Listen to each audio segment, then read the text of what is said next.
gostaria de cumprimentar, na pessoa do Dr. Everardo Maciel, todos os integrantes da Comissão de Notáveis criado para analisar e propor soluções para questões relacionadas ao Pacto Federativo. A comissão, com certeza, presta valoroso serviço à nação ao trazer reflexões importantíssimas sobre o Pacto Federativo Brasileiro, em particular no que tange aos critérios de rateio do FPE, a distribuição das receitas decorrentes da exploração de petróleo, gás natural e outros hidrocarbonetos, conforme o artigo 20 da Constituição Federal, e a análise dos incentivos fiscais concedidos por alguns estados brasileiros para atrair investimento. Não concordamos com o termo guerra fiscal do ICMS, mas reconhecemos que a comissão traz luz ao CONFAS ao estabelecer que as decisões sejam tomadas, em alguns casos, por 2/3 dos membros. Preocupa-nos, sobremaneira, a manutenção da regra da unanimidade no que diz respeito à análise da redução de cobrança do ICMS, esse poderoso mecanismo de desenvolvimento regional. Essa linha de raciocínio vai de encontro do projeto PLS 170 de 2012, de autoria do nobre senador Ricardo Ferraz. O projeto, cujo parecer favorável tivemos a honra de relatar na Comissão de Infraestrutura, é, sem dúvida, mais audacioso e adequado à necessidade de promover o desenvolvimento regional como forma de se erguerem, em definitivo, os pilares de sustentabilidade econômica do Brasil. Todavia, o reconhecimento da Comissão de Notáveis de que é necessário, em alguns casos, mudar o conceito ultrapassado de decisão por unanimidade no CONFAS, já é um extremo avanço na forma de ler e vislumbrar as perspectivas para o Brasil contemporâneo.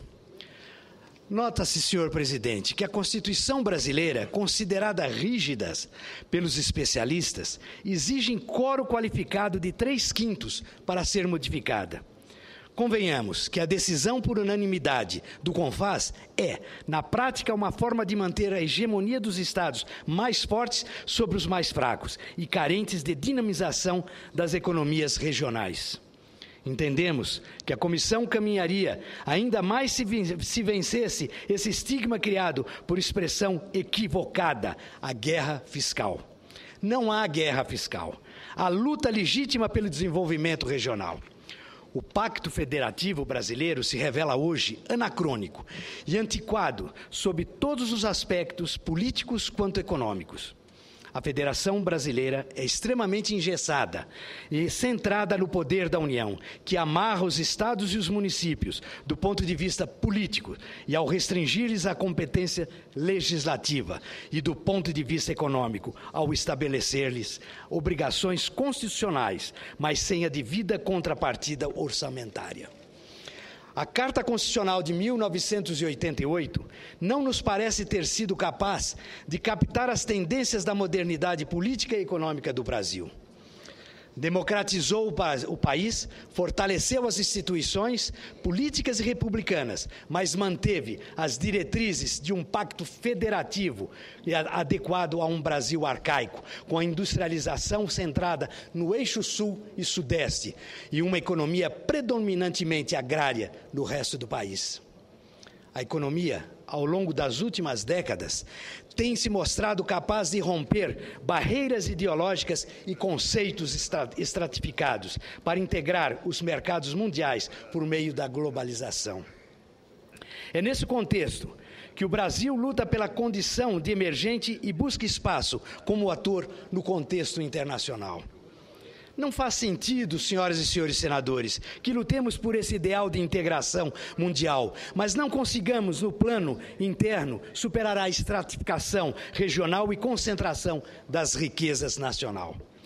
O Brasil quer conquistar a condição de país desenvolvido, mas para isso precisa de serviços públicos adequados e correspondentes à contrapartida dos impostos recolhidos de cada brasileiro. O Brasil quer e precisa oferecer uma educação pública de qualidade, capaz de permitir aos brasileiros a ascensão social e de acabar com a exclusão, fonte maior da violência. Mas nada disso será possível sem o desenvolvimento regional, que tem sido feito ao longo das últimas décadas, por meio de incentivos fiscais duramente combatidos no plano político, jurídico e financeiro. Não podemos acreditar que desembarquem nessa retórica inconsistente, centrada no argumento da perda de receitas dos estados industrializados para os que adotaram incentivos fiscais. Ainda que, se por algum milagre da aritmética conseguíssemos comprovar essa perda, com certeza seria ínfima quando se conferem os benefícios à nação oriundos da dinamização das economias regionais. Não há como ignorar o caminho do progresso trilhado pelo querido Estado do Estado de Goiás, por meios de incentivos fiscais.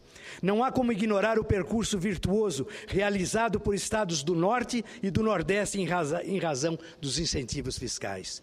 O fato é, senador Cassol, é que hoje se encontramos indústrias em todas as regiões do Brasil, sem qualquer dúvida. É em razão de visão de futuro, traço marcante de governadores como Marconi Perillos e outros governadores que enxergaram a importância de se criarem novos eixos industriais. O Congresso Nacional, sobretudo o Senado como colegiado, representa os Estados federados. Tem a obrigação de adotar uma perspectiva de análise mais ousada e futurística no que tange ao desenvolvimento regional. É sempre bom ressaltar que crescimento econômico de um país se diferencia em muito de desenvolvimento.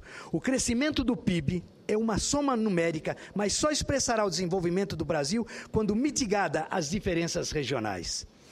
A esse respeito, sem dúvida, a Comissão Especial trouxe um grande avanço ao propor a revisão das regras para a amortização das dívidas contratadas pelos estados e municípios com a União. Na atual conformação, a figura da União mais se assemelha à de um agiota impiedoso. Não há como quitar as dívidas porque os juros são escorchantes e abusivos. Os estados e os municípios são literalmente explorados pela União e vivem sufocados de pires na mão. A mudança dos critérios de amortização representa, portanto, uma pré-condição para promovermos o desenvolvimento equânime do Brasil. Se for de fato aprovada a negociação das dívidas, poderá criar a base para a estabilidade econômica sustentável e duradoura. Isso porque os recursos economizados com o pagamento dos juros permitirão aos estados conseguir o superávit nominal. O equacionamento das dívidas dos estados e municípios poderá estimular a poupança interna e evitar que o Brasil sofra tanto com os tsunamis econômicos internacionais. Permitirá também que se adote uma gestão pública concentrada em metas e resultados, sobretudo nos governos mais voltados ao planejamento de médio e longo prazos. Acertada também é a proposta da comissão rever os critérios de rateio do FPE, até porque os adotados hoje foram considerados inconstitucionais pelo STF. Senhor Presidente, a revisão do Pacto Federativo sob a perspectiva econômica e política é um imperativo para rompermos as amarras do subdesenvolvimento e alcançarmos o voo do desenvolvimento sustentável. Mas ressaltamos que, do ponto de vista econômico, é necessário adotar uma perspectiva mais ampla, moderna e contemporânea, sobretudo o que tange ao desenvolvimento regional promovido pelos incentivos fiscais. Não podemos e não devemos jogar fora o patrimônio construído pelos governos estaduais que intensificaram a instalação de indústrias em seus respectivos estados. Se fizermos isso, ignoraremos a necessidade inadiável de promover a dinamização das economias, atraindo indústrias e outros segmentos do setor produtivo. Sem o desenvolvimento regional, não há progresso. Não adianta querer, com bolsas, cestas, acabar com os grandes bolsões. O que podemos acabar é com os grandes bolsões de pobreza, é com o emprego, industrializando os estados carentes. Muito obrigado, senhor presidente.